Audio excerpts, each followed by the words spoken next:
Senhores, bom dia. Meu nome é André Oliveira, sou diretor-secretário-geral da Associação Brasileira de Direito Financeiro, a BDF. Em seu nome e do GEDEC, Grupo de Estudos em Direito e Contabilidade, gostaria de agradecer a participação de todos, em especial de nossos ilustres palestrantes, doutora Ana Carolina Monbilô, doutor Eduardo Flores, doutor Edson Fernandes. Infelizmente, não contaremos hoje com o doutor Érico Martins, por razões pessoais, mas é importante ressaltar o seu grande apoio e incentivo ao lançamento deste grupo de debate. A ideia desta parceria entre a BDF e a GEDEC é de discutirmos temas que envolvam igualmente reflexões sobre direito e contabilidade, assim como uma avaliação e melhor compreensão dos efeitos tributários que decorrem desse diálogo, que se mostra cada vez mais próximo, por força, inclusive, da adoção de padrões internacionais. Não tem sido incomum as situações em que, de um lado, os reflexos contábeis são utilizados pelas autoridades fiscais para determinar as consequências fiscais de determinadas operações e transações. E, de outro, essas mesmas movimentações contábeis são simplesmente desconsideradas pelo fisco para efeitos de imposição de certa disciplina tributária. Dentre essas situações, temos a que será objeto de apresentação hoje, que é a classificação de imóvel, tributação no lucro presumido e solução de consulta COSIT 7/2021. Teremos como palestrante a doutora Ana Carolina Monbilô, que liderou essa feliz iniciativa pela BDF, e o doutor Eduardo Flores. A doutora Ana Monbilô é diretora da BDF, co-chair da WIM, Women of IFA Brasil, professora do INSPER e coordenadora do GEP, Grupo de Estudos de Políticas Tributárias. O Dr. Eduardo Flores é professor da Faculdade de Economia, Administração e Contabilidade da USP, membro do Comitê de Pronunciamentos Contábeis e membro do Conselho do IRC. Como debatedor, teremos ainda o Dr. Edson Fernandes, que é doutor em Direito pela PUC, São Paulo, professor da FGV Direito, São Paulo, do Departamento de Contabilidade da Faculdade de Economia, Administração e Contabilidade da USP. Eu também participarei dessas discussões. Pedimos a gentileza de silenciarem seus microfones ao final da apresentação e com o início dos debates. Por ordem de inscrição das perguntas, permitiremos o acesso ao vídeo e microfone para que a pergunta seja feita por quem a formulou. Lembramos que essa apresentação está sendo gravada e será posteriormente disponibilizada no YouTube, presumindo-se que com a participação do evento autorizam a utilização de imagem e voz. Antes de iniciarmos a palestra propriamente, eu gostaria de passar a palavra ao Edson, representante do GEDEC, para que ele fale um pouco sobre a inauguração dessa parceria. Por favor, Edson. Bom dia a todos. Eu quero agradecer ao André, à Ana, o convite dessa parceria, a iniciativa dessa parceria, o que deixou o GEDEC bastante contente. O GEDEC é bem mais novinho do que a BDF, nós estamos completando 8 anos este ano, e é muito importante essa parceria, porque no GEDEC a gente tem como foco direito e contabilidade de uma maneira geral, direito de uma maneira geral. E aqui, né, nós vamos poder focar nas questões tributárias, né, com pessoas de altíssimo nível, né, como a gente já está vendo hoje. Então, essa parceria para o GEDEC é muito, muito importante, porque a gente consegue pôr um foco nas nossas discussões. E algo que o André colocou muito bem, né, o que nós temos lido nas soluções de consulta da Receita Federal, cada vez mais é um conhecimento da contabilidade, né, é uma exposição de quem realmente estudou essa parte da contabilidade. Então, os advogados tributaristas precisam também agora, né, atentar para isso. Então, a iniciativa dessa parceria é muito, muito bem-vinda e eu acho que tem tudo para dar muitos frutos. Obrigado, André, Ana. Então, vamos para os debates, que é para isso que nós estamos aqui. Obrigado, Edson. Agora eu passo a palavra à Ana. Por favor, Ana.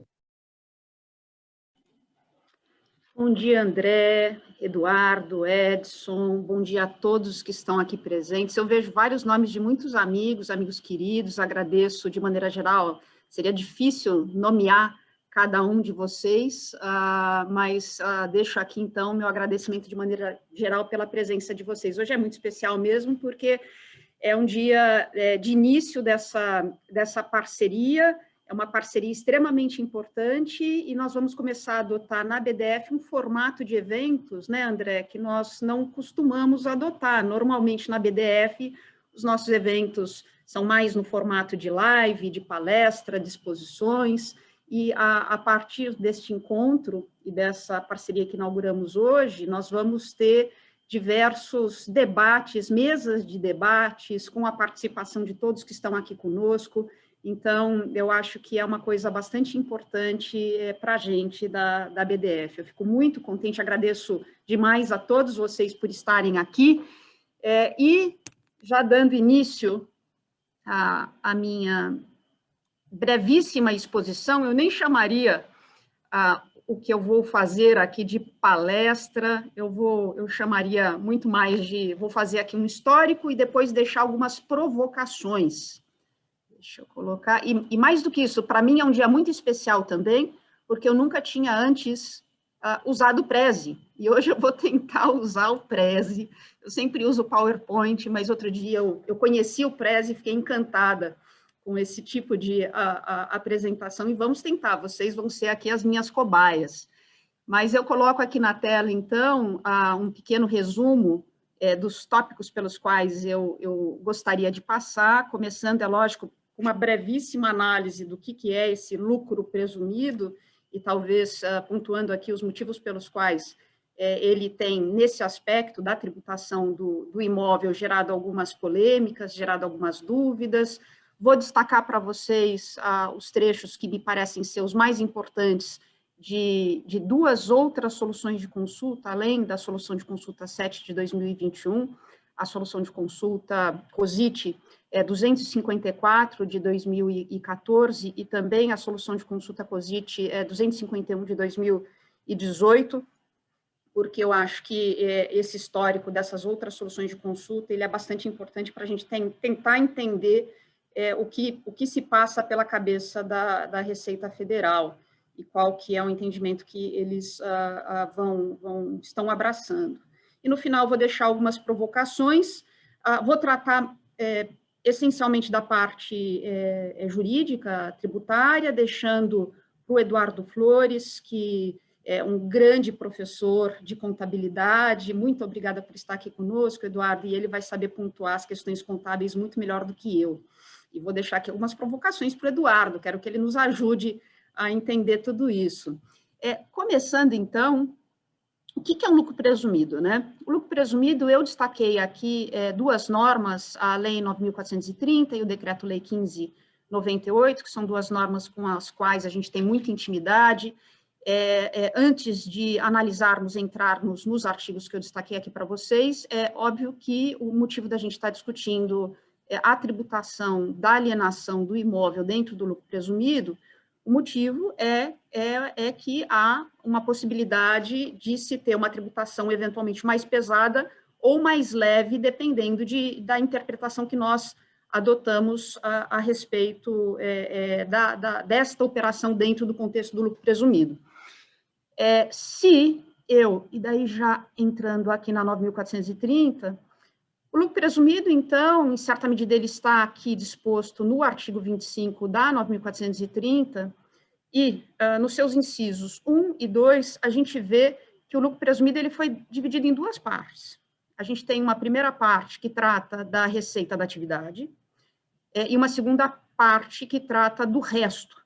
O resto aqui descrito como os ganhos de capital, os rendimentos e ganhos líquidos auferidos em aplicações financeiras e demais receitas, demais resultados positivos decorrentes de receitas não abrangidas pelo inciso 1. Então, vamos lá. A gente sempre pensa no lucro presumido de uma maneira talvez simplista, como tributando-se na base estimada, né, com base num percentual de presunção, aquilo que é receita da atividade. A gente sempre pensa isso. E aquilo que não é receita da atividade, aquilo que é o resto, isso fica fora da base de presunção e tributa-se cheio. Quando a gente fala da alienação de um imóvel, isso pode fazer uma imensa diferença, porque, assim, se eu tributo dentro da base presumida a alienação desse imóvel, eu vou ter, via de regra, uma tributação aí de uns, considerando inclusive PIS, COFINS, colocando tudo na conta, eu vou ter aí uma tributação de uns 6,6, né, 6,67, dentro do presumido, como se a venda desse imóvel fosse a receita decorrente da venda desse imóvel sendo parte da atividade da empresa. Por outro lado, se eu considero que a alienação desse imóvel não é parte da atividade da empresa, não faz parte dessa receita da atividade da empresa e tem que ser tributada, essa operação tem que ser tributada fora da base de presunção, eu vou tributar basicamente a 34% o ganho e, a depender dos números com os quais nós estamos trabalhando, esses 34% do ganho tende a ser muito maior do que os 6,6% da receita da operação, inclusive com o PIS/COFINS, que não vai incidir caso essa venda seja considerada uma venda de ativo imobilizado, não há PIS/COFINS. Por isso que a gente só tem os 34%. Mas feita essa brevíssima introdução, voltando aqui para o artigo 25, a gente tem claramente nesse artigo essa divisão em duas partes, e a gente vê que no inciso 1º, o artigo 25 da 9.430, ela fala da aplicação desses percentuais de presunção sobre a receita bruta definida pelo artigo 12 do decreto 1598. E daí, nessa segunda parte, tem-se o resto, todos os outros valores residuais que não comporiam a receita da atividade, que é essa que está definida no artigo 12 do Decreto-Lei 1598, e o que causa grande confusão, e daí, Eduardo, vou precisar da sua ajuda, esse parágrafo 1º que fala que define o que seriam os ganhos de capital, né? E os ganhos de capital seriam as alienações de investimentos imobilizados e intangíveis, e é daí que a dúvida sobre a tributação desse ativo, se a tributação da venda desse ativo, desse imóvel, está ou não relacionada com a forma que se contabiliza esse imóvel, eu acho que nasce exatamente dessa definição, esse parágrafo 1º do artigo 25 da Lei 9.430. E daí, indo rapidinho aqui para o Decreto-Lei, artigo 12 do Decreto-Lei 1598, a gente tem esses dispositivos que a gente conhece tão bem. A gente tem essa definição de receita bruta, como compreendendo venda de bens, prestação de serviços, resultado auferido nas operações de conta alheia, mas principalmente no inciso 4º, a gente tem a definição de receita bruta como compreendendo as receitas da atividade ou objeto principal da pessoa jurídica. A gente sabe que quando esse dispositivo veio, algumas polêmicas surgiram, como, por exemplo, mas é receita da atividade principal, do objeto principal, essa atividade, esse objeto, ele deve ter sido formalizado, deve constar do contrato social da empresa, estar lá no contrato social da empresa, ou o que importa é a atividade, o objeto principal que a empresa desenvolve de fato. E aí, eu já faço um gancho, né, para a nossa solução de COSIT, a nossa solução consulta COSIT 254 de 2014, porque ela, em certa medida, ela cuidou exatamente disso. Eu coloquei aqui rapidinho para vocês a ementa dela, né, destaquei aqui as partes mais importantes da ementa dela, e na ementa dela, ela fala que as receitas decorrentes da venda de imóveis efetuadas por pessoa jurídica que exerça de fato e de direito a atividade imobiliária, sob a sistemática do lucro presumido, que sujeitam-se ao percentual de presunção, ainda que os imóveis destinados à venda tenham sido adquiridos antes de formalizada na junta comercial a inclusão de tal atividade em seu objeto social.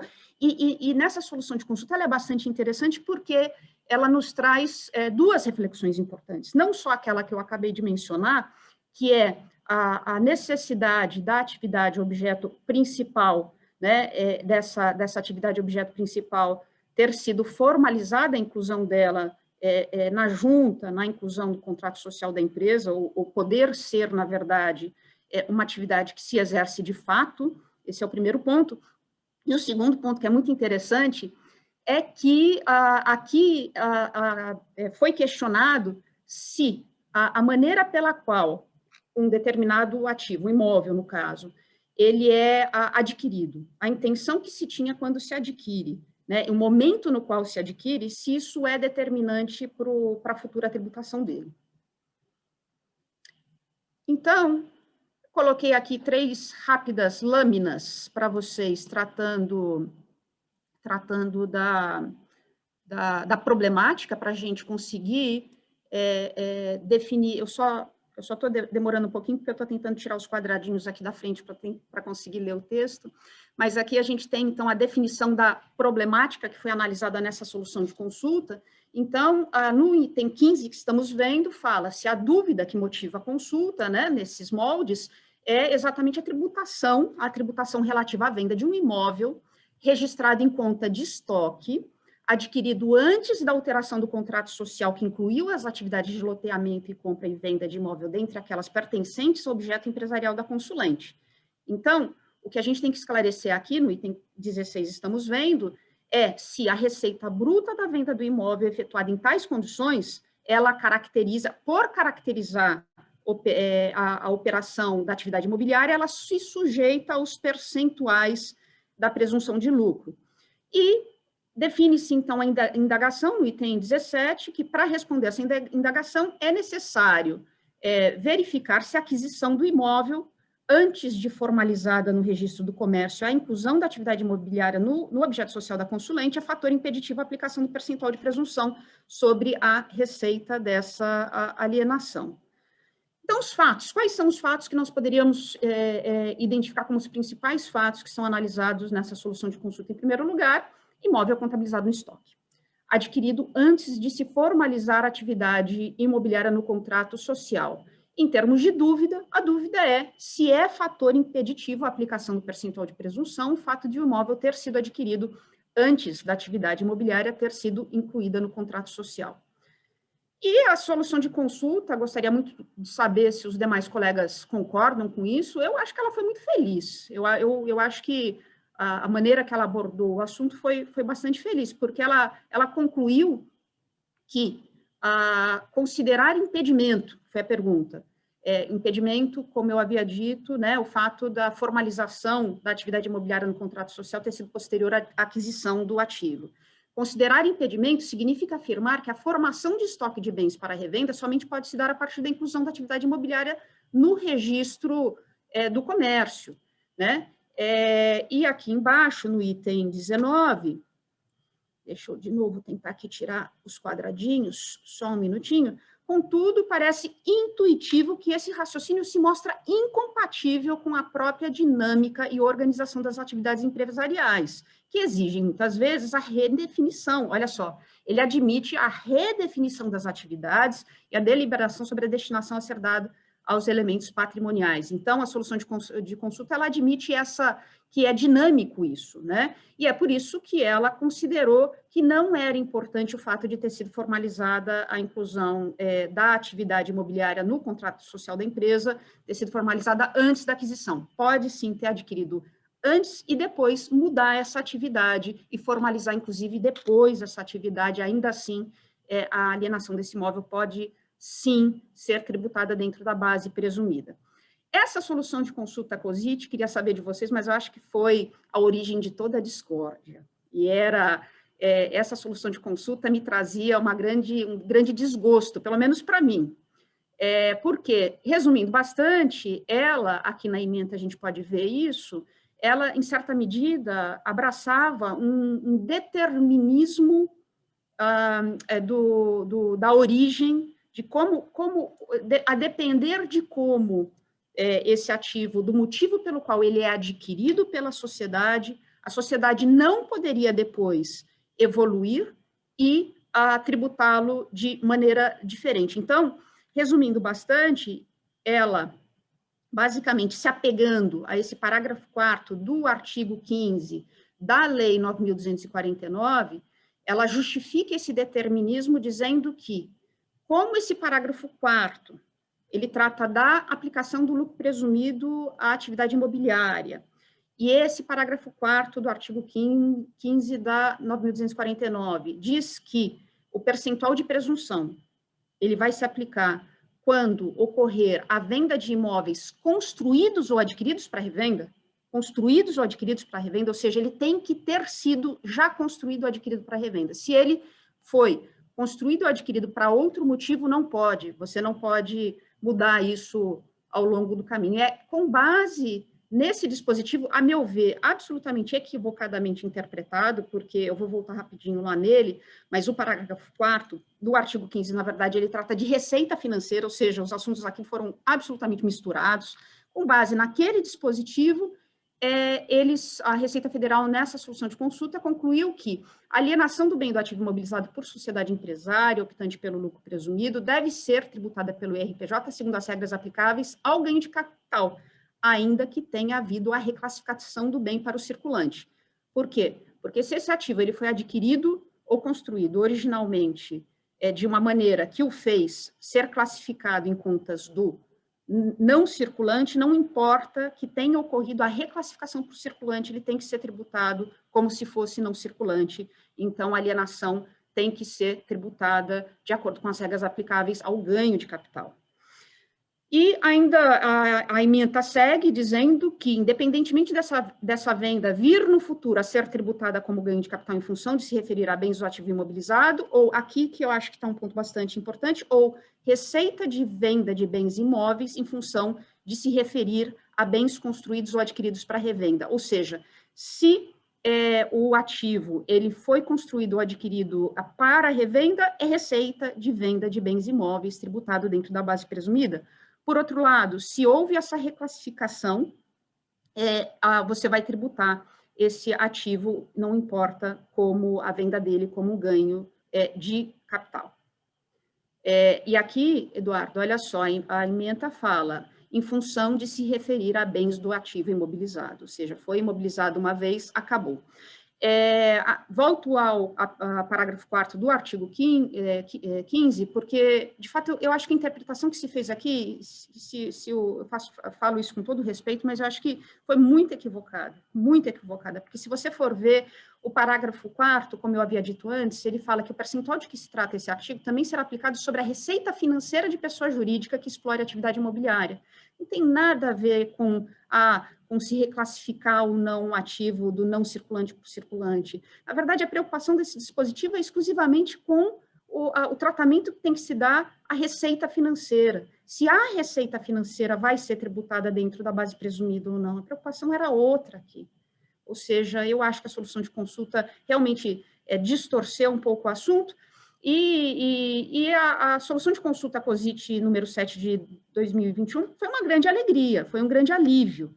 Eu vou aqui mostrar para vocês os trechos que nos trazem alívio e os trechos que nos trazem preocupação, e daí eu vou jogar a bola para o Eduardo Flores resolver todas as nossas preocupações e nos explicar o que está dito ali, por que a Receita Federal colocou essas ressalvas meio esquisitas ao final. Bom, pensando no lucro presumido, né, eu trouxe aqui para vocês a feliz ementa, e nessa feliz ementa fala-se que, ainda que os imóveis vendidos tenham sido utilizados anteriormente para alocação a terceiros, se essa atividade constitui objeto da pessoa jurídica, hipótese em que as receitas dela decorrente compõem o resultado operacional, e a receita é bruta da pessoa jurídica, ponto. Então, e aqui embaixo, olha, na verdade, você só vai tributar aquele ativo do não circulante, a receita decorrente da alienação de bens do ativo não circulante, ainda que reclassificado para o ativo circulante, com intenção de venda, deve ser objeto de apuração do ganho de capital, deve ser acrescido à base de cálculo do IRPJ, na hipótese em que essa atividade não constitui objeto da pessoa jurídica. Ou seja, se constitui o objeto da pessoa jurídica, me parece que, inclusive, deixo essa indagação, já adianto uma das minhas provocações, me parece, inclusive, que a contabilização tanto faz. Por quê? Por que a contabilização tanto faz? Porque eu vou depois aqui só mostrar para vocês os trechos da solução de consulta que vão delinear a problemática, mas por que tanto faz? Porque, como a gente já viu, eu volto aqui ao artigo 25 da 9.430, no artigo 25 da 9.430, quando a gente tem nesse inciso primeiro aqui a definição do que entra na base de presunção, é tudo que é receita da atividade. É receita da atividade, não importa como foi contabilizado. E só o residual seria tributado fora da base de presunção, com essa definição aqui de ganho de capital decorrente de alienação de não circulante, mas como algo residual que está fora da receita da atividade. E agora, a problemática, então, agora ficou grande, deixa eu ver se eu consigo. A problemática, então, né, eis aqui a essência da dúvida que foi analisada nessa solução de consulta 7 de 2021. Se o fato de estar-se a vender, não um bem do estoque, mas um bem contabilizado em conta do ativo não circulante, se esse fato faz com que incidam sobre o fato as regras tributárias atinentes ao ganho de capital. Então, a premissa aqui é que esse ativo, ele não está no estoque, ele está no não circulante. E, indo já para a solução que foi dada, aqui, a gente, primeiro, essa solução levou em consideração o que é a atividade principal e qual a atividade efetiva da consulente, e a atividade efetiva da consulente fica super claro que o objeto social dela é a atividade imobiliária, né? Então, a solução de consulta, ela fala, desse modo, tem-se que as receitas ordinárias diretamente decorrentes das operações em si e o lucro, ambos originados dessas atividades imobiliárias, devem ser considerados para fim de aplicação do disposto nos artigos 11 e 12 do decreto Lei 1598, como receita bruta e lucro operacional. O que importa é a receita da atividade, e a atividade da consulente era a manutenção de imóveis para aluguel e posterior venda desses imóveis. E que isso é prática comum, e de fato é, no mercado, e o que isso denota a habitualidade da operação, permitindo caracterizar essa operação, essa atividade, como parte do ciclo operacional do negócio da empresa. E, Eduardo, de novo, você vai ter que ajudar aqui para nós entendermos quais são todas as peculiaridades das contabilizações desse ativo. Por fim, né, então, olha só, então, de acordo com o parágrafo 1º do artigo 25 da Lei 9.430, a alienação de ativos do não circulante classificados como investimento no imobilizado ou no intangível, ela deve se submeter à apuração do ganho de capital, contudo, como já comentado, desde que tal alienação não represente objeto ou atividade principal da pessoa jurídica nos termos do 12 do Decreto-Lei 1598. Então, o que importa é a atividade que a empresa desenvolve, é isso que importa. Ela fala um tiquinho, né, essa solução de consulta, ela fala um tiquinho da questão contábil. E quando ela fala da questão contábil, ela traz para a gente esse parecer normativo antigo, de 1970, segundo o qual as repartições fiscais não cabe opinar sobre o processo de contabilização, os quais são de livre escolha do contribuinte. Então, meio que ela diz, olha, o que importa é o artigo 25 da 9.430, o que importa é o artigo 12 do Decreto-Lei 1598, o que importa é a atividade da empresa, atividade formal de direito e de fato, o que a empresa efetivamente desenvolve, o que importa é o ciclo operacional, o negócio desta empresa, e a contabilização aqui não me importaria. E aqui eu coloco um para... Eu só não entendi muito bem, e aí que eu vou precisar da ajuda de vocês para a gente conseguir digerir juntos esses itens 29 e 30 da solução de consulta, porque nesse item 29 e 30, esquisito. O que eles estão tentando fazer aqui, em certa medida, me parece ser uma acomodação em função do parágrafo 14 do artigo 215 da IN 1700, mas é uma acomodação que ficou tão esquisita, considerando todo o corpo da solução de consulta, porque eu já vou aqui projetar para vocês rapidinho esse dispositivo, mas é exatamente aquele dispositivo, no meu entendimento, sem base legal nenhuma, que fala que a reclassificação não importa. Daí eu já vou, deixa eu mostrar para vocês antes aqui, só um minutinho. Eu aqui tentando aprender com o Prezi, vamos ver. Aqui, trago para vocês o artigo 15, parágrafo 14 da IN 1700, segundo o qual o ganho de capital nas alienações de ativos não circulantes classificados como investimento, imobilizado ou intangível, ainda que reclassificados para ativo circulante com intenção de venda, corresponderá à diferença positiva entre o valor da alienação, ou seja, tem que ser tributado como ganho de capital. E tentando acomodar o que está disposto nesse parágrafo da IN 1700, que não tem base legal, a solução de consulta me parece colocar um grande senão, ponto de interrogação sobre o raciocínio maravilhoso e coerente que vinha sendo desenvolvido até então. Ela fala aqui no item 29 que se se a gente fosse admitir que a possibilidade de simples reclassificações contábeis provocassem alteração da natureza da receita e da tributação, nós poderíamos acabar admitindo também que um simples passeio do bem pelo ativo não circulante agravaria a receita proveniente da alienação desse bem como não operacional. Até parece ser uma interpretação meio bacana, até positiva para os contribuintes. Mas, entre mentes, e aqui, para mim, eu acho que é o maior ponto de interrogação dessa solução de consulta, que vinha muito bem até então. Entre mentes, para tal interpretação, o requisito fundamental é que o imóvel, a qualquer tempo, não tenha sido destinado à manutenção das atividades da pessoa jurídica ou exercidos com essa finalidade, tampouco que a obtenção de rendimentos tenha se dado de forma estranha a essas operações. Tá, mas daí a gente está voltando aqui àquele determinismo, aquela solução de consulta que vimos antes, que falava aquela esquisita do meio do caminho, aquela solução de consulta de 2018, que dizia que a maneira que esse ativo nasce para a empresa é relevante e vai determinar todo o futuro desse ativo.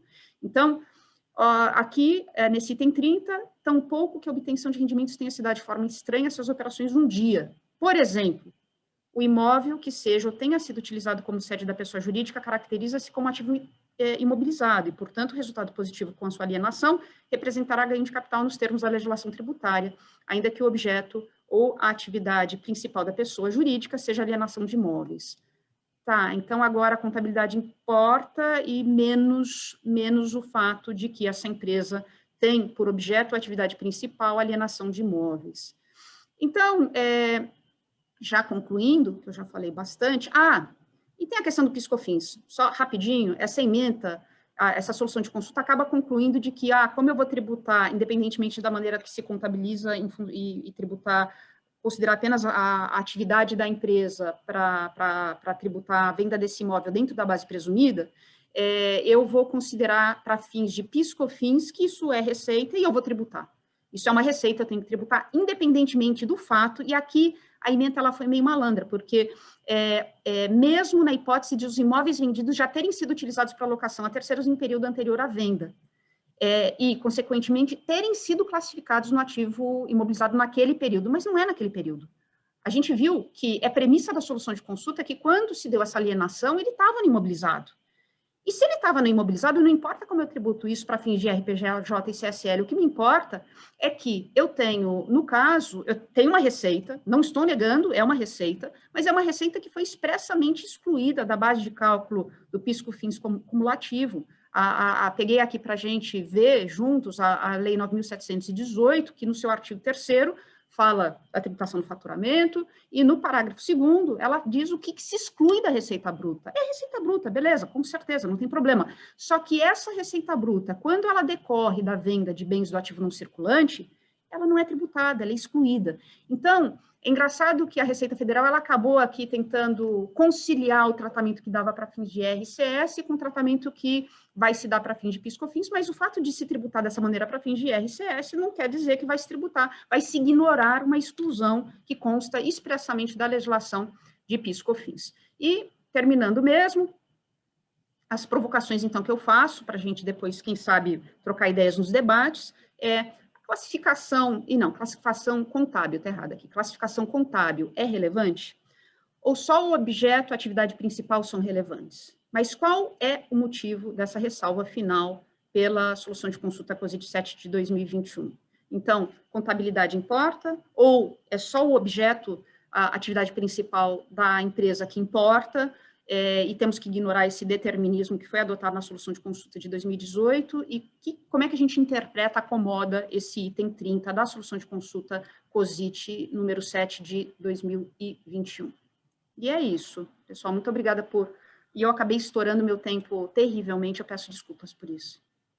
Ana, parabéns, foi ótimo, porque fez esse histórico e fez a referência a cada uma das soluções de consulta e a evolução legislativa também a respeito. Isso deu um cenário muito claro de avaliação e certamente vai tornar o trabalho do Eduardo muito mais fácil, principalmente para tentar conciliar essa questão contábil com o direito tributário, né? Será que não seria possível, eu agregaria só as provocações que você fez, não seria possível conciliar a necessidade de uma reclassificação contábil com efeito tributário que deve observar se a execução daquela transação, operação está associada à atividade empresarial? Passo agora ao Eduardo. Bom dia, André. Bom dia, Ana. Edson, bom dia. Muito obrigado pelo convite da BDF, muito obrigado também pela intermediação do GEDEC. Ana, as tentativas de resposta não necessariamente serão sucessos, tá? Probabilisticamente a gente pode ter fracassos ou sucessos. Então, acho que obrigado pelas provocações e pela precedência da apresentação. Esse tracking que você fez sobre todas as soluções de consulta é muito oportuno.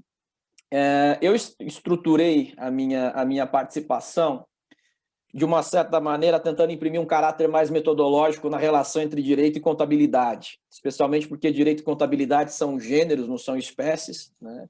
Nós temos subramificações de cada uma dessas áreas do conhecimento, elas são independentes, mas elas também têm interconexões e automaticamente, quando essas intersecções acontecem, é onde se dão as relações, por exemplo, de contabilidade tributária, que é uma mistura entre direito tributário, interpretação do direito tributário aplicada às demonstrações contábeis, né? A própria questão do direito societário, onde a contabilidade geralmente está vinculada na forma do patrimônio líquido. Então, a gente tem várias zonas de intersecção, mas é bastante importante lembrar isso.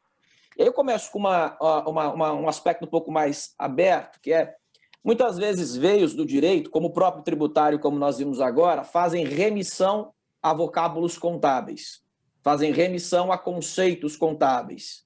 Isso talvez muito numa esperança de que os vocábulos contábeis eles sejam fechados, herméticos e exaustivos, quando, na verdade, eles são probabilísticos e multivariados. O que isso quer dizer? Né? Quando eu falo em receita para uma empresa, eu posso ter a receita recorrente e não recorrente. Na contabilidade, nós abandonamos há algum tempo, por força da adoção das normas internacionais de relatórios financeiros, o conceito de receita operacional e não operacional.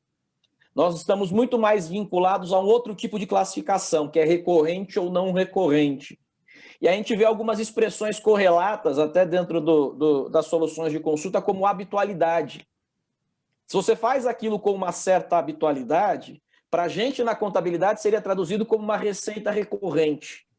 Isso vai começando a desenhar uma pista de como é que talvez o entendimento do respondente da solução de consulta mais ou menos olhou para a contabilidade. Então, essa solução 07, eu particularmente acho ela muito interessante porque ela tem um espírito de essência econômica.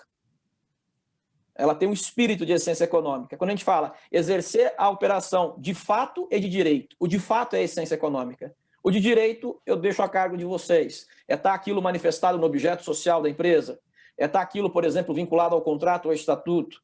É estar, por exemplo, em atas de reunião das assembleias, dizendo nós vamos empreitar nesse sentido de comprar esse terreno para construir, posteriormente locar e vender? Ou nós vamos comprar esse terreno para construir a sede da nossa empresa? Então, acho que esses são elementos muito importantes. A gente tem um desafio muito grande porque essas remissões de vocábulo, de forma muito imediata, elas geralmente guardam uma percepção, uma imagem da contabilidade como se ela fosse algo exato. E a contabilidade, do ponto de vista até de classificação mais científica, é uma ciência social aplicada. Ela é absolutamente sujeita ao arbítrio e às discricionariedades, vamos dizer assim, dos indivíduos que elaboram um balanço. Então, o balanço ele não é uma foto, ele é uma pausa de um filme. Né? Ele é uma representação de um patrimônio em tempo contínuo de forma discreta.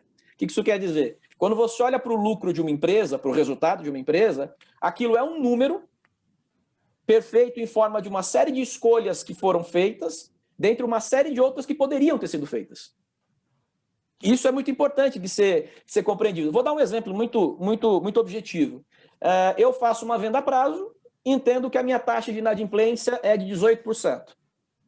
Então, automaticamente, se eu vendi 100, 18 eu vou registrar como PCLD, perda esperada com crédito de liquidação duvidosa. Se eu entendesse que a minha perda era mediana, e a mediana era 22%, não era 18%, a minha perda seria maior esperada. Então, aquele lucro que eu estou reportando, ele é um ponto dentro de um intervalo. Por que isso cria uma certa zona de tensão, de atrito, geralmente com as relações do direito tributário? Porque o direito tributário quer exatamente o oposto, ele quer uma segurança jurídica. Só que o que a contabilidade oferece é uma estimativa contábil. Então, até dentro de algumas tendências mais atuais, né? Que na verdade são atuais, mas é um museu de grandes invenções, né? Se a contabilidade tributária e a financeira ou a societária deveriam seguir unificadas, né? Esses são os pontos que permeiam aí essa zona de debate. E no Brasil isso se tornou um pouco mais exponencial do ponto de vista de tensional, porque quando nós adotamos as normas internacionais de relatórios financeiros no Brasil, as IFRS no Brasil, por meio da Lei 11.638, nós o fizemos nos dois conjuntos de demonstrações contábeis usualmente emitidos por aqui. Na demonstração consolidada, que é aquela que segue o conceito de entidade econômica. O que é uma demonstração consolidada? É a soma de ativos e passivos de vários patrimônios jurídicos distintos, desde que uma dessas empresas controle as demais. Então, a entidade econômica ela não tem CNPJ, a entidade econômica não paga dividendo, a entidade econômica não recolhe tributos sobre o lucro. É para esse conjunto de demonstrações, vamos dizer assim, até não escriturais, que as IFRS foram desenvolvidas. Só que nós pegamos esse conceito de normas para demonstrações econômicas, que inclusive são apátrias, porque elas podem ser de mais de uma jurisdição. Uma empresa alemã, por exemplo, consolidando a sua controlada no Brasil, nos Estados Unidos, na Inglaterra e no resto do mundo, ele não tem uma jurisdição local. Aquela demonstração contábil representa o patrimônio de um conglomerado econômico e tem até umas situações muito interessantes. Se eu sou sócio, por exemplo, eu sou acionista em bolsa na sucursal brasileira, na subsidiária brasileira, eu vou aparecer como participante do conglomerado lá em cima, mas eu não sou sócio lá em cima, eu sou sócio aqui embaixo. Correto? Então, tudo isso mostra, né, como é que a gente tem uma pluralidade. E quando eu olho para as demonstrações individuais, o balanço individual, essa sim, do conceito de entidade jurídica, que hoje também adota o IFRS, essa tem CNPJ, é essa quem faz distribuição de dividendo, é essa quem faz tributação sobre o lucro. E esses conceitos, muitas vezes, eles colidem, exatamente porque, de um lado, eu tenho uma filosofia fiscalista que quer uma uniformidade e uma estabilidade quase que determinística, e de um outro lado eu tenho uma contabilidade, o balanço consolidado, cujo principal axioma qual é? Representação da essência econômica. Não me parece que ambas as áreas do conhecimento estejam querendo mensurar ou metrificar coisas diferentes, me parece que o direito tributário também quer olhar para a essência econômica, até porque é como se as duas áreas fossem ali representações de algo que existe. Só que muitas vezes o entendimento e os atributos que são utilizados por ambas as áreas não são necessariamente conexos entre si, porque são sistemas distintos com proporções e finalidades distintas, né? Então, eu acho que isso é um elemento muito importante. Vamos começar colocando, então, feita essa introdução das aproximações e distanciamentos, vamos dizer assim, dos objetivos da contabilidade financeira e do direito tributário, né? Muito a 10 mil pés, mas baixar um pouco para olhar para a questão do lucro presumido, né? Eu não sou um tributarista, não sou um expert em tributação, mas eu costumo brincar dizendo que no Brasil a gente, em contabilidade, em finanças, quem não entender tributação pode ter o risco ali de todas as suas modelagens absolutamente caírem por não ter sustentação lógica, né? Lucro presumido, o próprio nome já diz, ele é um sistema de presunção em que você vai classificar dentro da sua taxonomia, das suas caixinhas, né, a sua atividade. Então, do ponto de vista sistêmico, né, ele é um sistema de classificação. Então, é muito parecido com aqueles outros sistemas de taxonomia, de família, de espécie que a gente tem. Olha o atributo é próximo, coloco nessa caixa, não é, e tudo mais. Ou a própria teoria de conjuntos que a gente tem muito na matemática. Dadas as propriedades de um elemento, você classifica num conjunto, né? Mas, de novo, as propriedades, muitas vezes, elas são por aproximação, por verossimilhança, e não por identidade. Vamos tentar fazer um exercício aqui. Eu tenho uma empresa, por exemplo, cuja finalidade dela é de incorporação imobiliária. Perfeitamente. Como é que ela dá andamento à sua atividade operacional? Ela compra os terrenos, constrói prédios e os vende imediatamente em formas de unidades. Então, os terrenos para ela são estoques, né? Do ponto de vista de presumido, ela está ali dentro da atividade de incorporação imobiliária. Ok, perfeito. Atividade usual. Eu tenho uma outra empresa que vai lá, compra terrenos, constrói prédios, e o formato de monetização, ou seja, o modelo de negócio dessa empresa é a alocação dessas unidades. Então, o lucro precípio dela não é da venda, o lucro precípio dela é da alocação. Se eu olho para uma entidade como essa, após a adoção das normas internacionais de contabilidade aqui no Brasil, a gente ganhou uma figura chamada propriedade para investimento. E a natureza de uma propriedade para investimento, a característica natural de uma propriedade para investimento é monetizar por intermédio do fluxo de renda de locação. Tanto que quando a gente faz a aferição do valor justo de uma propriedade para investimento, o que é o fluxo de caixa descontado? Projeção de aluguel trazido a valor presente por uma taxa de desconto. E aí eu vou lá, debito ativo, crédito resultado, posso inclusive, né, de acordo com algumas disposições, distribuir dividendos sobre isso. Tem uma série de fatores aí que vão aparecer. Então aqui eu tenho, de um lado, né, uma empresa cuja atividade dela é vender, do outro lado, cuja atividade dela é locar. Só que eu tenho exatamente incorporadoras cuja a vantagem negocial, a vantagem competitiva é operar nessa intersecção. Por exemplo, o pessoal de Build to Suit, de BTS.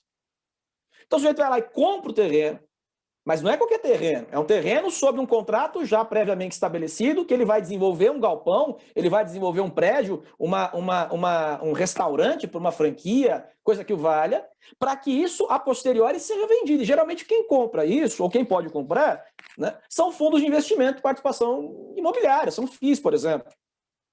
Então, sempre foi a ideia de vender.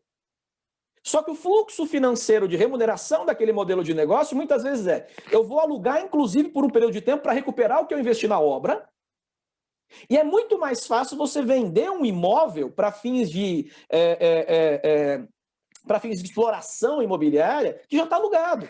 Porque o fundo que comprar esse imóvel, compra esse imóvel mais um contrato com um fluxo financeiro de médio e longo prazo. Então, se eu olho para essa atividade, eu estou numa intersecção entre comprar e vender? Não, a minha ideia é para vender. Então, acho que o grande reparo que essa solução de consulta faz é entender que o mundo não se resume a comprar, a vender ou a utilizar. Né? Eu acho que esse é o ponto alto aqui, porque vamos tentar dar uma interpretação contábil para isso agora. Quando o CPC 28 aterrizou, né, de propriedade para investimento aqui, se você tinha um imóvel que você ganhava naquele momento renda com aluguel, muita gente na contabilidade dizia, você tem que classificar como propriedade para investimento. E ninguém parou para avaliar se, de fato, nos últimos 20 imóveis que eu tive, que vendi, se isso faria alguma afetação, teria alguma influência sobre o fato de eu classificar como propriedade para investimento, mas amanhã depois eu vou vender. Esse é o ponto central. Então, muitas empresas reclassificaram, né, eventualmente do circulante para o não circulante. Aí o não circulante ele é importante ser bem compreendido, porque ele tem 4 subgrupos.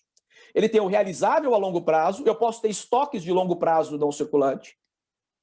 Eu tenho o investimento, que é onde eu tenho as minhas participações societárias, investida, coligada ou controlada, e propriedades para investimento. Eu tenho o imobilizado e o intangível.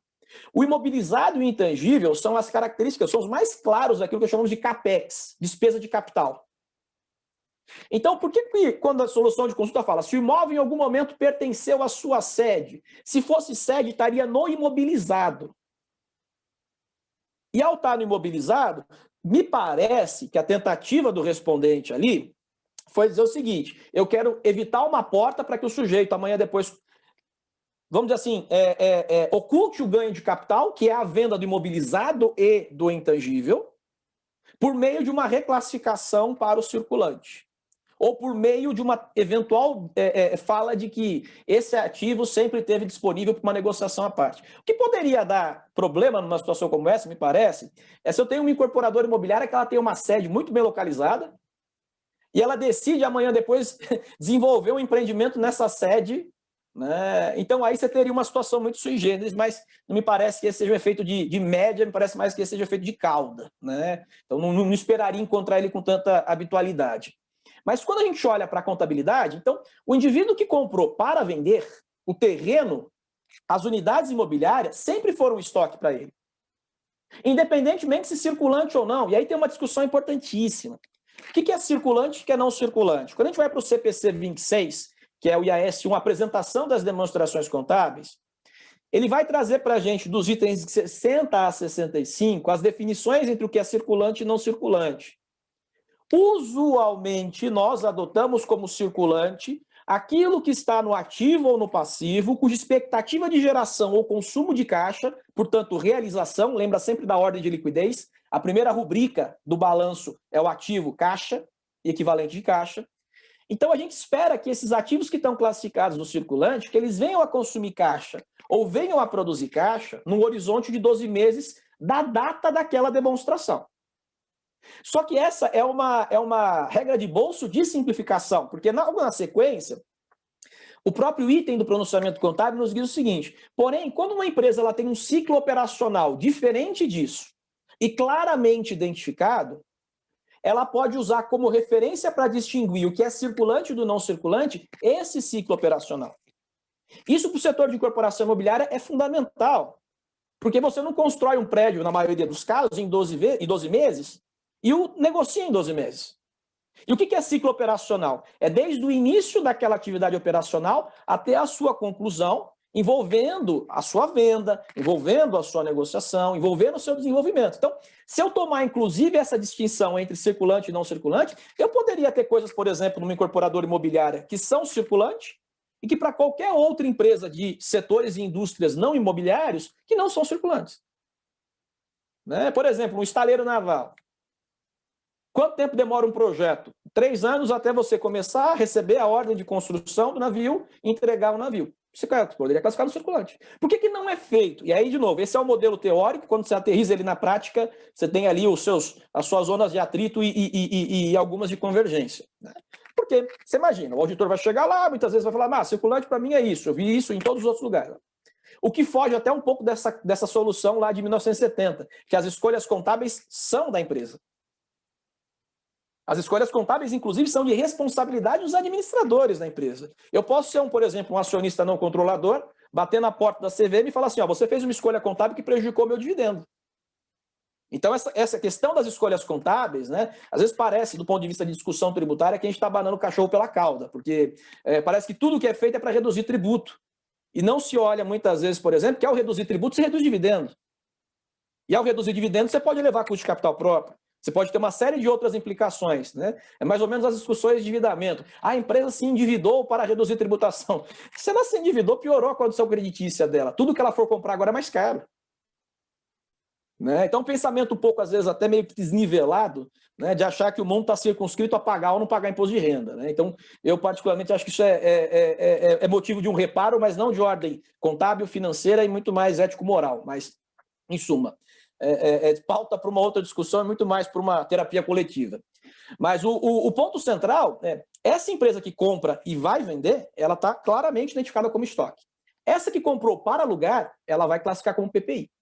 E essa que comprou, que vai alugar por um período e vai tentar, na obtenção de vender, ela deveria tratar também como uma venda. Só que ela pode ter, em algum momento, por uma influência de alguém que operou a contabilidade, que interpretou os pronunciamentos, ter tratado como PPI. Então, essa questão do passeio do circulante para o não, do não circulante para o circulante, me parece ter muito a ver com essa ideia. Né? Eu acho que isso é muito importante. Você fez uma pergunta específica, eu não sei se eu me fiz claro, pelo menos, né, dos 3 exemplos, dos 3 modelos de negócio que eu coloquei aqui. Depois, se não tiver feito, por gentileza, os colegas que nos acompanham também, por favor, me questionem. Com relação à ideia do ganho de capital, e aí a gente tem uma característica muito interessante. Né? A expressão ganho de capital, na contabilidade, a gente trata como alienação de imobilizado ou intangível. Né? Até investimentos também, em alguma proporção. Então, o que é isso? Né? Se você parar para pensar, poxa, eu comprei, por exemplo, um maquinário. Para utilizar em qual condição? Eu sou um revendedor de maquinários? Não. Comprei para utilizar, por exemplo, na minha operação. Então, a definição de ativo imobilizado é um item de natureza corpórea, tangível, cuja destinação negocial se dará no âmbito da atividade da empresa por mais de um exercício. Aí ele vai lá para o imobilizado, ele caiu direto para o imobilizado. Quando ele cai no imobilizado, eu começo um procedimento chamado de depreciação. A depreciação é uma estimativa de consumo do valor e capacidade produtiva do bem. Então, ela é uma conta de aproximação. Ela nunca vai ser perfeita. Eu posso chegar, por exemplo, na data, comprei o ativo em 0, cheguei no ano 10, ele está 100% depreciado, e eu chego à conclusão que ele tem mais 5 anos de vida útil. Isso, do ponto de vista contábil, é um equívoco, porque vai acontecer com esse ativo um milagre. Porque se esse ativo vale 0 e ele consegue continuar produzindo receita, essa receita contabilmente é como se fosse um efeito sem causa. Efeito sem causa é milagre. Né? Mas, na verdade, o que está acontecendo aí? Houve um erro. Eu depreciei esse ativo em 10 anos e a vida útil dele era 15. Então, quando chega lá, por exemplo, no 10º ano, se eu decido vender esse ativo, eu estou me desfazendo de imobilizado. Contabilmente, qual é a consequência? Quanto que vale esse ativo contábil? Vale 0. O valor residual dele é 0. Ou seja, valor de custo de aquisição menos depreciação incorrida, valor residual 0. Se eu vender esse ativo, por exemplo, por 100, no meu resultado, eu vou reconhecer um resultado não recorrente, decorrente de uma outra receita, no valor de 100. Porque parte do custo desse ativo já foi despesado, levado a resultado dos últimos 10 anos. E é isso geralmente que se diz. Isso é um ganho de capital. Correto? Tá. O ganho de capital, então, ele decorreria somente daquilo que é não recorrente, que não tem a ver com a atividade operacional da empresa? Não. Por quê? Se eu troco o meu maquinário a cada 10 em 10 anos, eu reponho o meu maquinário a cada 10 em 10 anos e vendo o maquinário antigo, eu sei que anualmente eu não vou ter receita de venda de maquinário. Mas a cada 10 anos, a cada decênio, eu vou ter. Então, o que eu posso dizer é o seguinte, isso é não recorrente, mas ele é esporádico. Agora, que ele é não operacional, não faz o menor sentido. Por isso, a contabilidade abandonou os conceitos de operacional e não operacional. Porque a partir do momento que você coloca algo no operacional, você diz assim, então o EBITDA é uma representação do que é operacional. Mas a venda a cada 10 em 10 anos faz parte da operação. Eu não vendo, por exemplo, fortuitamente, eu tenho um prazo, eu tenho um plano de venda e liquidação. Então, esse é um elemento muito, muito relevante para a gente, né? Quando a gente se desfaz dessa questão do CAPEX. E aí o que eu acho que, na verdade, a solução ela consegue resolver, e talvez ela dá uma indicação muito boa. Dessas remissões que são feitas do direito para a contabilidade, o que eu acho que era muito infeliz nas soluções de consulta anteriores? A ideia de classificar circulante e não circulante como se o tempo fosse um determinante do que é operacional ou não. O que não é. Né? O que não é, porque hoje o que está no circulante, de novo, é aquilo que eu espero em até 12 meses ou é um ciclo operacional. Então, muitas vezes, eu posso ter classificado contabilmente que o meu circulante é 12 meses de realização de caixa, tanto para ativos ou passivos, mas o meu ciclo operacional é maior do que 12 meses. Então, por uma questão de classificação contábil, eu colocava no não circulante algo estritamente vinculado à minha operação, correto? Por uma questão de simplificação e regra de bolso, mas que, na verdade, para fins de tributação e enquadramento no presumido dessas atividades, poderia ser considerado como não operacional e, portanto, submetido às regras de tributação por integralidade e não por presunção, por parcialidade. Então, acho que essa solução ela realmente conseguiu compreender, né, que muitas vezes a operacionalização contábil ela pode ser desconexa, inclusive, do modelo de negócio da empresa, embora o que a gente busca é exatamente o oposto. Tá? Então, essas são as minhas considerações, eu não queria tomar tempo demais para não afetar a nossa conversa com todo mundo. Eduardo, ótima explicação, foi muito claro. Acho que tem sido aí uma oportunidade de tentarmos, ao máximo, compreender esse diálogo entre direito tributário e contabilidade. Você se referiu aí a vários conceitos, várias premissas que certamente vão contribuir para uma melhor avaliação daqueles que estão participando deste evento. E você fez referência a determinadas situações que me fizeram lembrar uma história com um amigo. Eu visitei esse amigo que ele tinha acabado de comprar um terreno e construir uma casa. A casa dele estava belíssima. E aí, cheguei na casa, fiz o elogio, não só por educação, mas também porque a casa realmente era muito, muito bonita. E ele me perguntou, você quer comprar a casa? Eu disse, mas você acabou de construir a sua casa? Ele falou, não, mas minha casa está sempre à venda. E aí eu queria realmente voltar àquela questão do uso do imóvel como sede, porque vamos imaginar a situação em que uma empresa que tenha como atividade imobiliária adquira vários imóveis e escolha que um deles, em um certo momento, um certo período, ele será destinado à sede da empresa. E aí eu não vou nem fazer referência ao período de 12 meses ou não, né? Mas vou imaginar, um período inferior a 12 meses será utilizado como sede. Então, sem uma destinação definitiva. E que até isso conste em ata. Então, os documentos societários da empresa, desde o primeiro momento, já evidenciam essa intenção. E aí, como que nós fazemos? Desconsideramos essa realidade empresarial? Então, essa ressalva que foi feita pela solução de consulta, ela veio muito bem por flexibilizar uma interpretação, um entendimento, mas ela, por outro lado, ela acabou por não considerar certas realidades que vão se mostrar e que vão ter, independentemente da classificação contábil, que possui inúmeras variações dentro daquilo que você muito bem explicou, vão representar uma receita da atividade da empresa em observância ao seu objeto social. Então, eu queria fazer essa colocação e pedir aos demais que possam também comentar a respeito, ao Edson, se o Edson teria alguma um comentário muito ponderação rápido também sobre o tema, sobre as apresentações, Não, e depois abrir aos demais para que os demais participem. Mas, por favor, Eduardo. Não, bem rápido ao que você colocou, você tem absoluta razão no que você comentou agora, no exemplo que você deu, foi muito feliz. Isso nos dá a possibilidade de entender, na verdade, muitas vezes o que acontece com essas tentativas exaustivas de definição e caracterização, né?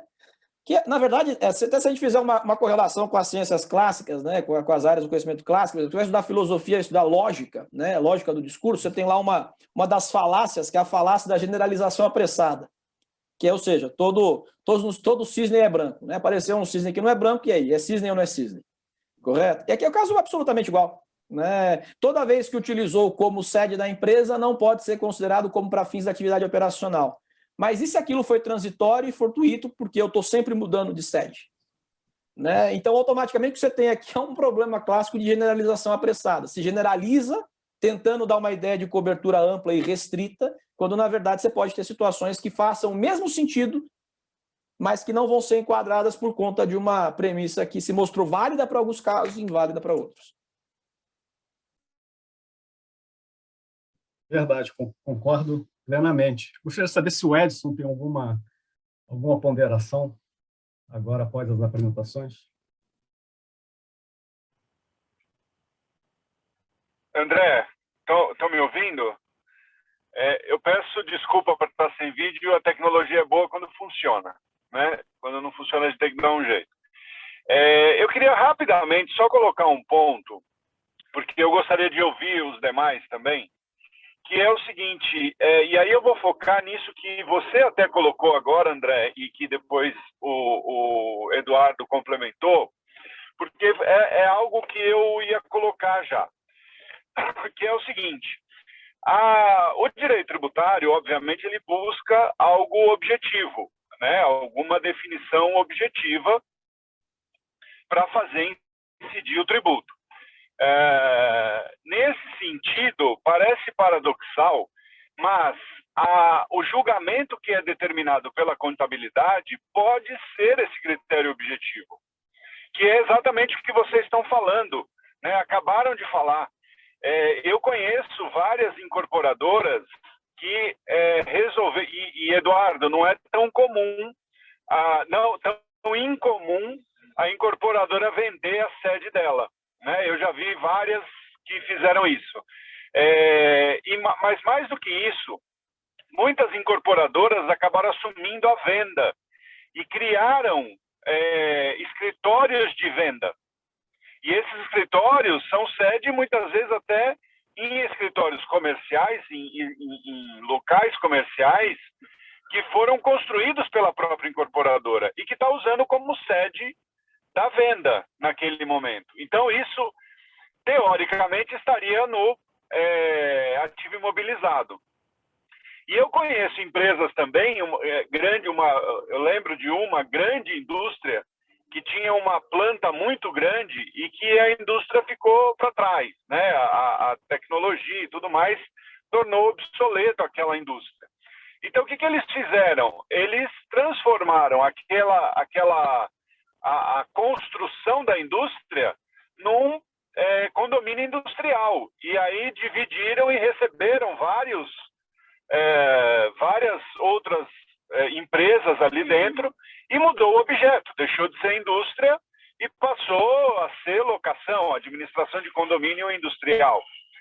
Então você vê que tem os dois, sempre tem, né, os dois lados. Você pode ir para um lado ou pode ir para o outro.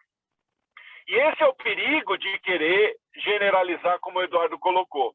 Mas a contabilidade, ela nos dá, mais do que uma pista, ela mostra para a gente, né? A contabilidade também não vai criar nada, ela não cria coisas, ela reflete essas coisas. Mas para refletir, ela tem regras. E a regra é qual é o seu modelo de negócio.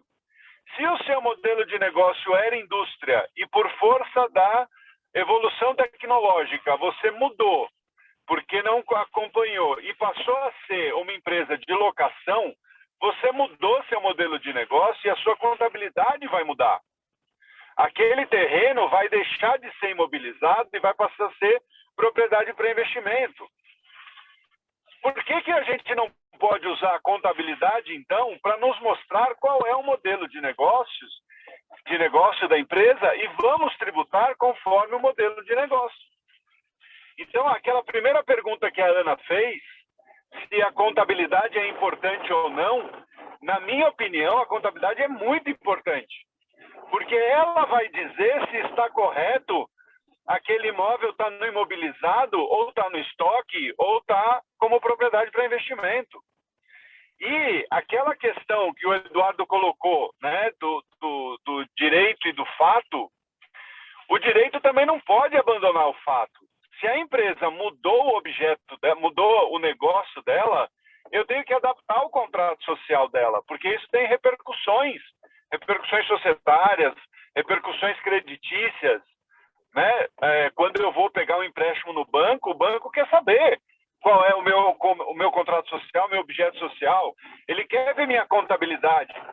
Então, algo que o Eduardo me ensinou, que é a questão de que a contabilidade demonstra os contratos da empresa e o patrimônio da empresa é o conjunto desses contratos, e os contratos, né, o tempo todo, por conta de interesses divergentes, cada contratante tem o seu interesse, a contabilidade ela tem que administrar esses interesses, ela tem que mediar esses interesses. Por isso que a contabilidade, na minha opinião, é o principal instrumento que a tributação tem que olhar, e não só prefeito de lei. Mas aí, Ana, tentando responder a sua primeira pergunta, a contabilidade, por mais baseada em julgamento que ela seja, ela traz essa objetividade que é buscada pela tributação. Por quê? Porque essa objetividade não serve só para o tributário. O Eduardo colocou bem. Eu tenho que justificar para o meu acionista, eu tenho que justificar para o meu credor, eu tenho que justificar para o meu trabalhador que ganha PLR. Então, a contabilidade ela acaba dando essa objetividade.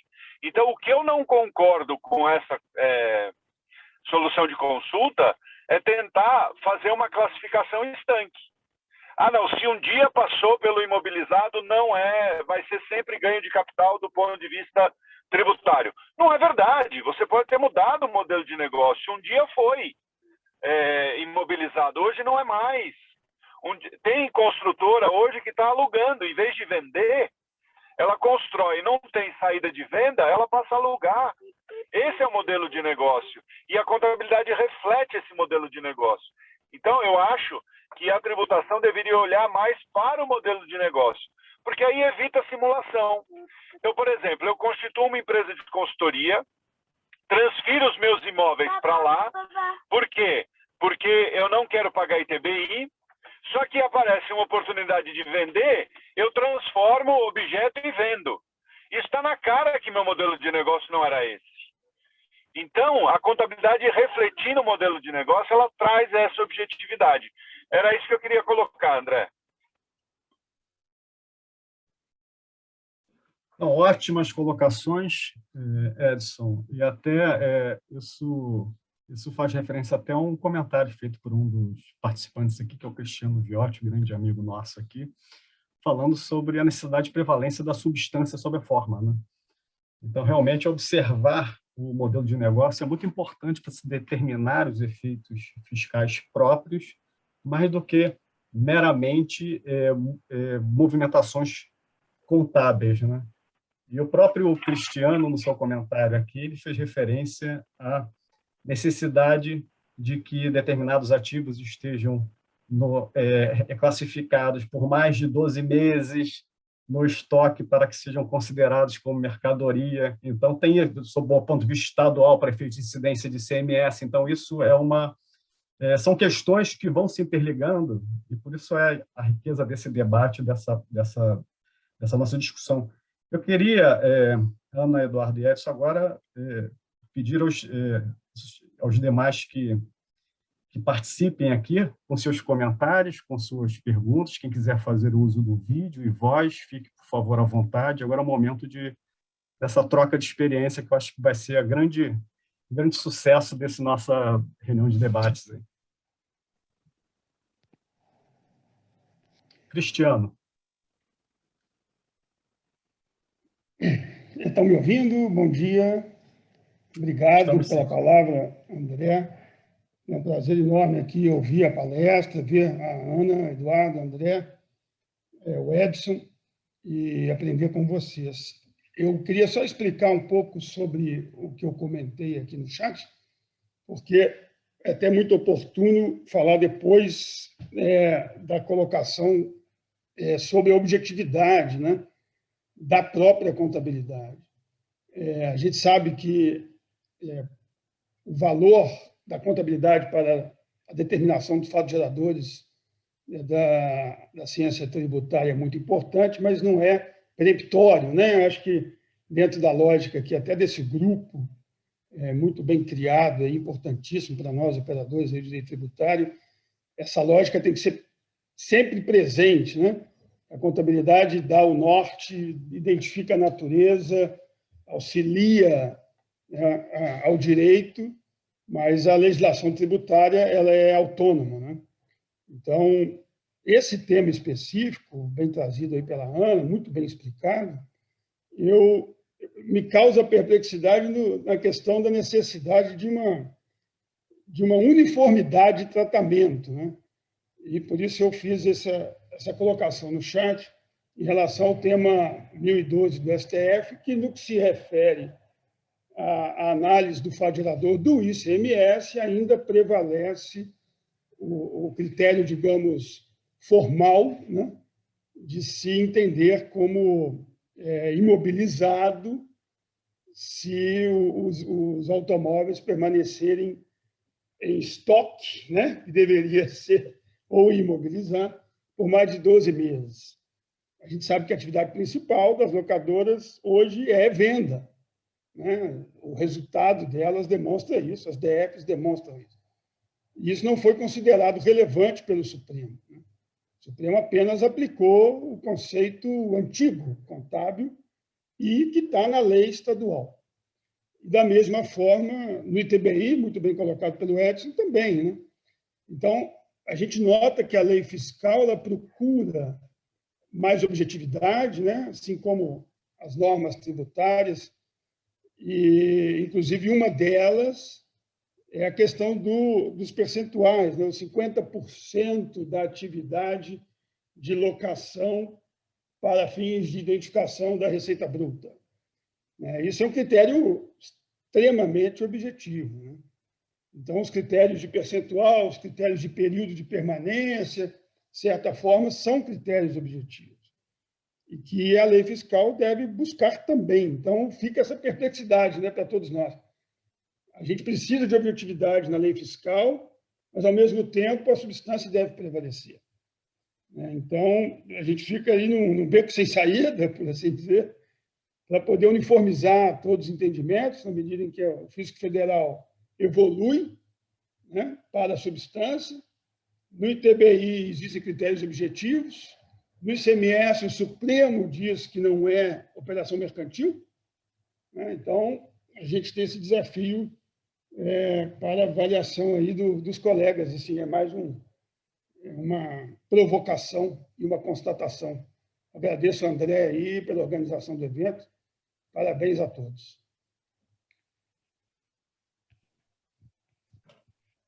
Obrigado, Cristiano, pelas excelentes ponderações. Não sei se o Eduardo Isso, ou a Ana gostaria de fazer um comentário? Ou nós passaremos já para o Matheus Bueno, que também quer participar da discussão? Talvez, André, o comentário do Cristiano é muito interessante, porque é muito mais uma questão essa contabilidade que a gente adota, é uma contabilidade principiológica, né? Ou, na sua maioria, principiológica, o que faz que a gente tenha ali conceitos baseados em princípios muito mais do que regras, né? O que talvez, com todas as devidas ressalvas e proporções, a ideia do direito common law e code law, né? Ela tem uma natureza voltada muito mais para a representação. Então, ela é muito mais... Só que, veja, esse é o modelo teórico. Implementado, muitas vezes ela se torna até mais regrada, né, mais codificada do que, eventualmente, uma contabilidade codificada. Então, ela nasce princípio, morre regra, né, grosso modo dizendo. O que muitas vezes a gente vê acontecendo com o uso das demonstrações contábeis é uma certa forma de interpretação por tiras, interpretação por excertos. Um determinado agente econômico qualquer, ele tem um resultado previamente formulado e ele constrói de frente para trás, né, um amparo, vamos dizer assim, teórico conceitual com base em tiras da norma, das normas contábeis, para tentar consubstanciar aquele resultado que ele já gostaria de ter alcançado. Né? Isso é um problema do ponto de vista sistêmico, porque geralmente quando eu penso o que eu quero, né, do ponto de vista de norma, quando eu olho do ponto de vista geral, não tem coesão, não tem coerência. Né? Então, muitas vezes se apoia na formação contábil. Toda vez que o balanço tivesse... Recentemente, vi uma situação de listagem de investidores estrangeiros no Brasil, captadores estrangeiros no Brasil, que dizia: se a empresa tiver, por exemplo, resultado líquido ou lucro líquido, alguma coisa, majoritariamente formado no exterior, ela é considerada estrangeira. Mas se ela tiver prejuízo? Porque ele falava só lucro na expressão. Né? Então, tinha alguns elementos que eu acho que são importantes. Assim, eu acredito que essa questão de objetividade buscada na contabilidade, veja, comparabilidade das demonstrações contábeis. Em certa medida, é comparar empresas de um mesmo segmento em diferentes países, mas o pilar central da comparabilidade é daquela empresa com ela mesma ao longo do tempo. Tanto que quando a gente olha para o CPC 23 de políticas e práticas contábeis e mudanças de estimativa, se eu mudo, por exemplo, a forma como eu mensuro os meus estoques em baixa para o resultado, eu mensurava, por exemplo, o meu CMV por PEPs, e agora passei para a média ponderada móvel, a norma exercita que eu tenho que voltar e reapresentar períodos anteriores para ter comparabilidade. Percebe? Então, o aspecto central é comparabilidade do ponto de vista individual e longitudinal. Esse é o maior dos elementos.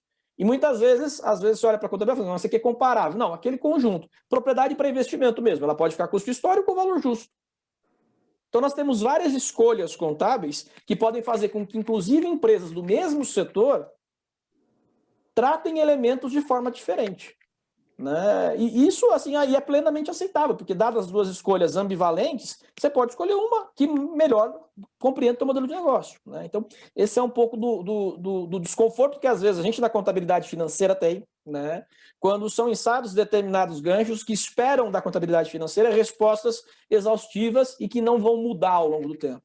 Né? O que a gente não consegue garantir, porque se o modelo de negócio mudar, a gente automaticamente tem que corrigir isso na contabilidade. Obrigado, Eduardo. Eu vou agora passar rapidamente para o Matheus, que já levantou ali a mão há algum tempo. Matheus, desculpe aí. Por favor, fique à vontade para usar o vídeo e voz. Bom dia.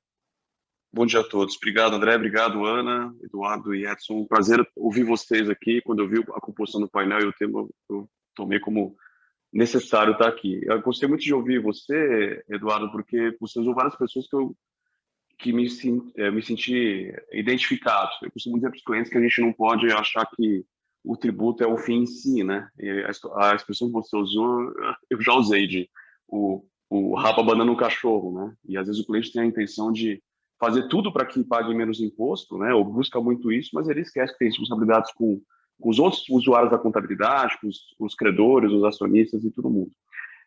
Indo direto para a minha pergunta aqui, eu queria voltar para a Ana. No começo ela mencionou, de forma talvez um pouco rápida, não sei se eu entendi corretamente, sobre o PIS/COFINS, Ana. Você me parece que estava dizendo que, olha, ainda que eu admita que o imóvel já registrado no não circulante poderia ir para o circulante na venda e logo ser tributado pelo presumido, ainda assim eu teria o direito à exclusão da receita na base de PIS/COFINS.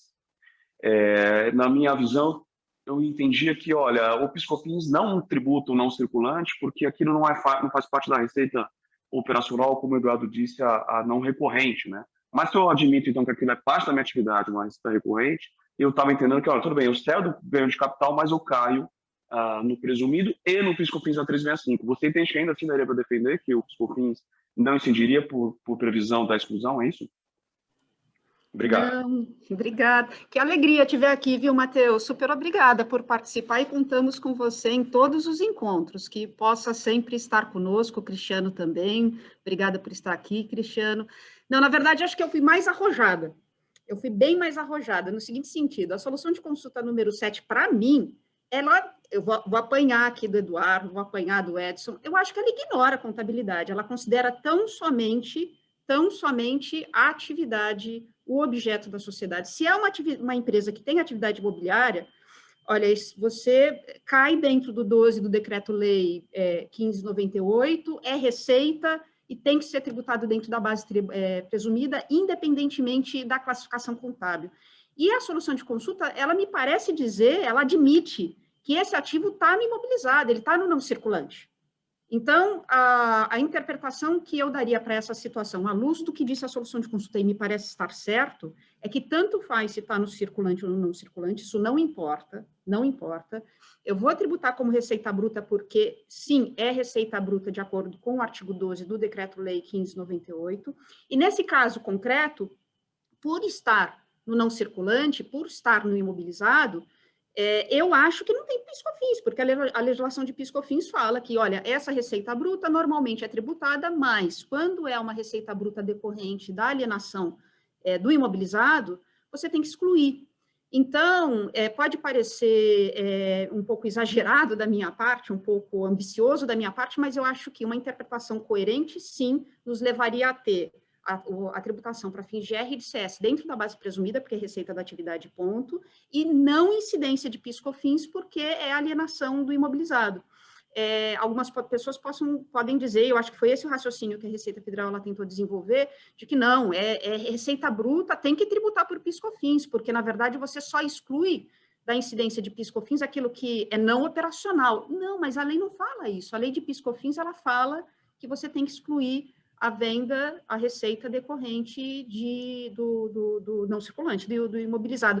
Em certa medida, eu adoro esse exemplo que o Cristiano deu, das locadoras de carro, é super interessante. Isso aí mereceria, acho que, um outro evento nosso, né, Cristiano? É muito interessante mesmo, porque você tem toda a razão.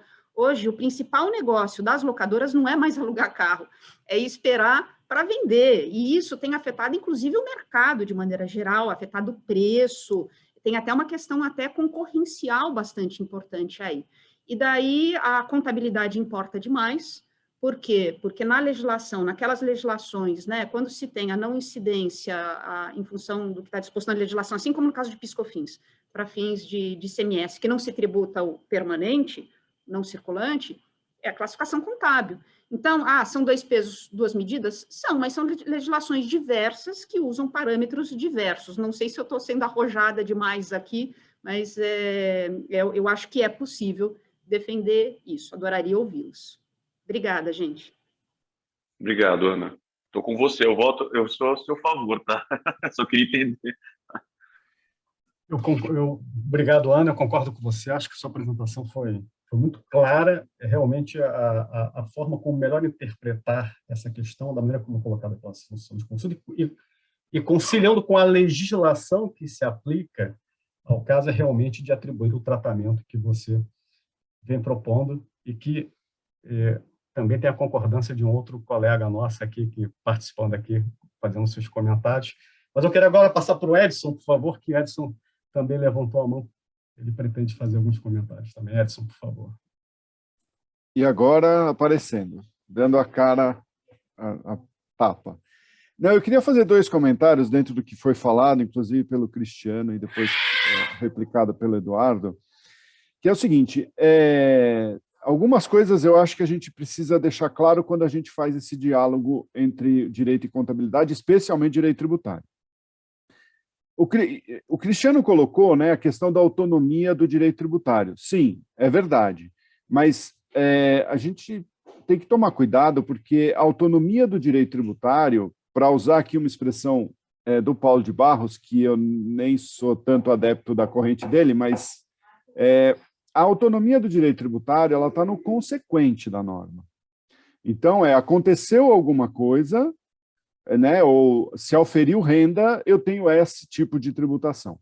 Então, a autonomia do direito tributário está no consequente. A gente não pode correr o risco de levar esse entendimento positivista ao extremo de achar que a autonomia do direito tributário também está no antecedente. O que eu quero dizer com isso? Que cabe ao direito tributário dizer o que é renda, que cabe ao direito tributário dizer o que é receita, né?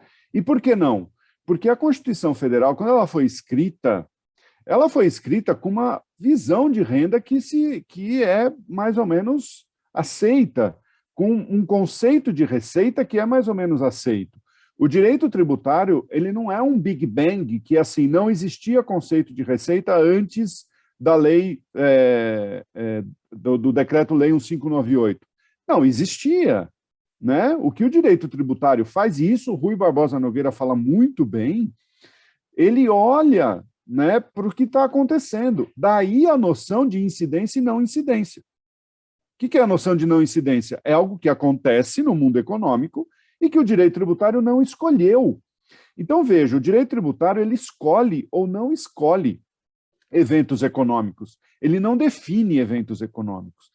Então, eu acho que isso é algo que a gente precisa ter muito em mente, para não deixar também a legislação tributária, né, porque isso, o feitiço pode se virar contra o feiticeiro, acho que a maioria aqui defende contribuinte, mas se a gente deixar que a legislação tributária defina o que seja renda e defina o que seja receita, né, a gente pode ter um grande problema. Por quê? Porque a 9.718 quis dizer que receita bruta era todas as receitas, e não é. A gente pode ter o problema de renda em que o CTN vai dizer que quem determina o momento de disponibilidade da renda é a lei. Não, não é. Por quê? Porque isso são eventos econômicos. Então, o direito tributário, obviamente, é a ele que compete dizer qual é o fato gerador, não é a contabilidade. A contabilidade não diz que é fato gerador de tributo, é o direito tributário que diz. Mas o direito tributário escolhe o fato gerador e traz a consequência. Ele não define qual é aquele evento econômico. E nesse ponto, André, entra muito, essa questão está muito relacionada à essência e forma. Porque, assim, quando a gente... também tem que tomar cuidado de falar que prevalece a essência, porque senão nós estamos beirando a interpretação econômica, que é outra coisa. A interpretação econômica, eu vou simplesmente esquecer a forma. E a contabilidade não faz isso. A contabilidade não esquece, a contabilidade não vai dizer que é compra e venda, algo que é claramente locação. Ela não pode fazer isso. E o direito também não pode fazer isso. O direito também tem que olhar para a essência. Se eu tenho um contrato, usando o exemplo do André, a empresa faz um contrato que é o seguinte, disponibilizar um bem periodicamente mediante uma remuneração mensal. Eu vou chamar isso de compra e venda? Claro que não. Não adianta o contrato chamar isso de compra e venda. Isso não é uma compra e venda, né? Então, vejam, a questão da essência e forma também tem que ficar... nem a contabilidade usa essa essência, que é desconsiderar a forma. Vou dar vários exemplos. E aí o Eduardo pode até comentar melhor. Na primeira versão da estrutura conceitual, estava escrito expressamente essência sobre a forma. Na segunda versão, tiraram essa essência sobre a forma. Por quê? Porque estava dando confusão. Em alguns lugares se usava, em outros não usavam. E ele falou, não, essência sobre a forma está em tudo, então é a base. Gerou mais confusão ainda. Agora, na terceira versão, voltou. Mas voltou num capítulo dentro da estrutura conceitual que diz o seguinte, o direito do contrato.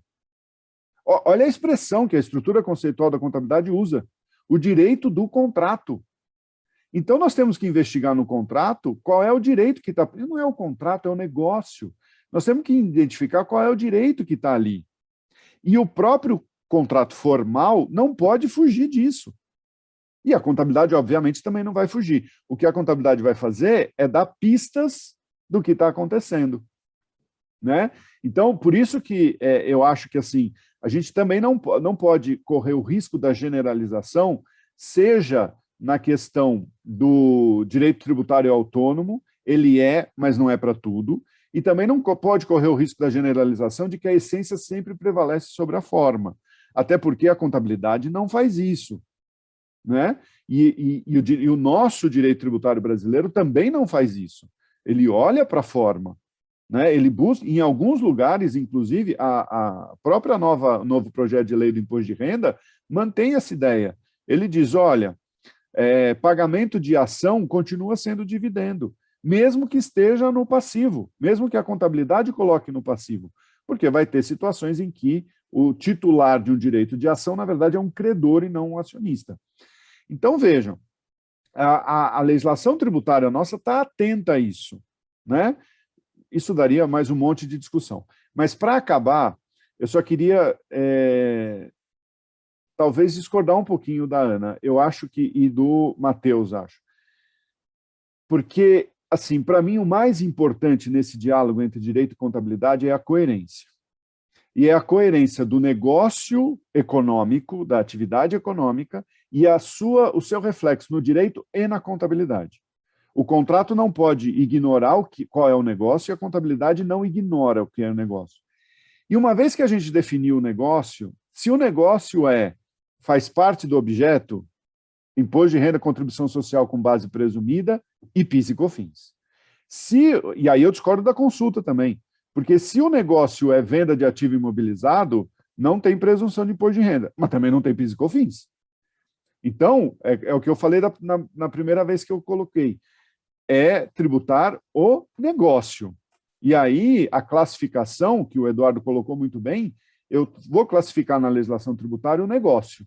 O negócio é esse é o antecedente da norma, então o consequente é aquele, né?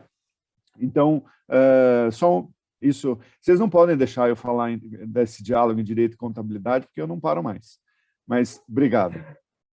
Edson, então foram ótimas as suas provocações e importante essas reflexões para que nós pensemos sobre esses conceitos que nós utilizamos no nosso dia a dia, no nosso cotidiano, e que às vezes precisam ser desafiados, de certa forma, para que isso contribua para uma evolução na interpretação, evolução na definição de novos conceitos, novas premissas. Então, foram ótimas suas provocações.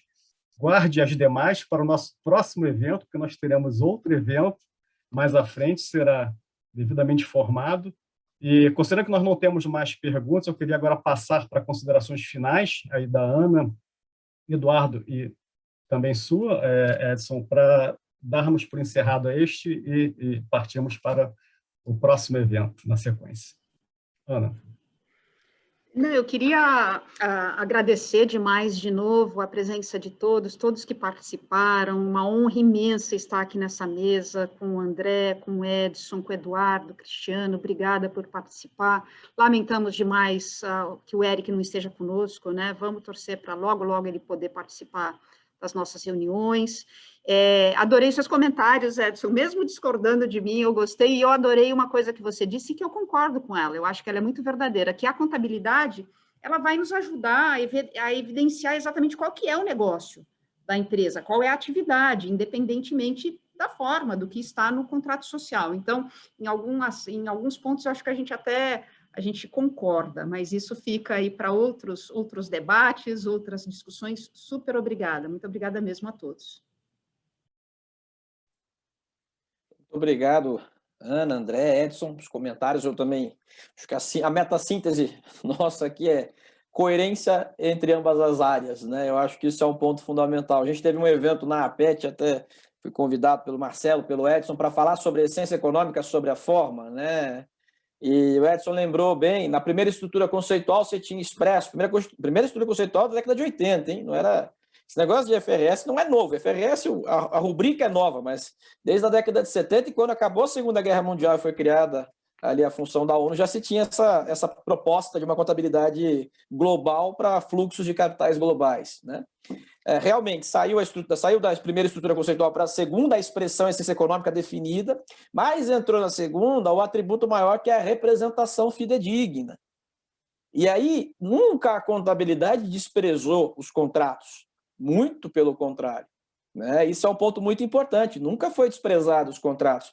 Você tem desde a década de 70, por exemplo, 60, nos Estados Unidos, onde surgiu inicialmente esse conceito de eficiência econômica sobre a forma, né? E o APB, Accounting Principles Board, que era o predecessor do FASB, né, que é o emissor de normas contábeis por lá, ele já trabalhava com conceitos nesse sentido. Então, a contabilidade nunca foi uma tentativa de, através da ciência econômica, legitimar a profissão contábil. Muito pelo contrário, a gente olha para a forma contratual. Em algumas situações, por exemplo, chegamos até alguns atritos, porque quando o IFRS 16, a norma de leasing, por exemplo, foi trazida para o Brasil, pela nomenclatura ser arrendamento, leasing, muita gente que tinha contrato de aluguel disse, eu não tenho nada com isso, meu contrato de aluguel não é de leasing, mas a característica econômica do contrato não tinha nada de leasing, era um aluguel e estava dentro do conceito da norma. E aí, quando a gente foi descobrir que era um falso cognato, leases, quer dizer, tanto para fins dos nossos tipos de contrato, aluguel, quanto arrendamento mercantil.